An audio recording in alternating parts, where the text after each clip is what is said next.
ધોરણ 4માં ભણતી બાળકી પર દુષ્કર્મ આચરી હત્યા કરાતા ખળભળાટ. બંગાળમાં લોકોનું ટોળું વિફર્યું. પશ્ચિમ બંગાળમાં આરજીકર મેડિકલ કોલેજમાં મહિલા ડોક્ટર પર થયેલા દુષ્કર્મ અને હત્યાની ઘટનાને લઈને વિરોધ ચાલી રહ્યો છે. આ દરમિયાન બંગાળના દક્ષિણ 24 પરગણા જિલ્લાના જયનગરમાં ચોથા ધોરણમાં અભ્યાસ કરતી વિદ્યાર્થીની સાથે કથિત દુષ્કર્મ અને હત્યાની ઘટના સામે આવી છે. સ્થાનિક લોકોને આ ઘટનાની જાણ થતાં જ તેઓ રોષે ભરાયા હતા અને શનિવાર સવારથી જ ભારે હંગામો ચાલી રહ્યો હતો. રોષે ભરાયેલા લોકોએ પોલીસ પર નિષ્ક્રિયતાનો આરોપ લગાવ્યો અને ઘટના સ્થળે પહોંચેલી પોલીસ ટીમ સામે સૂત્રોચ્ચાર કર્યા અને તેમને ભગાડી હતી. આ ઉપરાંત આરોપીઓના ઘર અને સ્થાનિક મહિષામારી પોલીસ ચોકીમાં પણ ભારે તોડફોડ કરી હતી. વિફરેલા ટોળાએ પોલીસ સ્ટેશનમાં આગ ચાંપી દીધી હતી. આ વિસ્તારમાં મુખ્ય માર્ગને બ્લોક કરીને વિરોધ પ્રદર્શન પણ કરવામાં આવ્યા હતા. મહિલાઓએ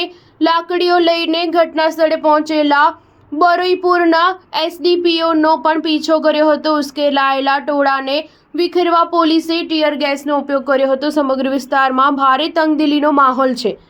આ ઘટનાના આરોપી મુસ્તાકીન સરદારની ધરપકડ કરવામાં આવી છે. ઘટના અંગે જણાવવામાં આવે છે કે વિદ્યાર્થીની શુક્રવારે બપોરે ટ્યુશન માટે નીકળી હતી. રાત થઈ ગયા બાદ પણ તે ઘરે પરત ન ફરી હતી.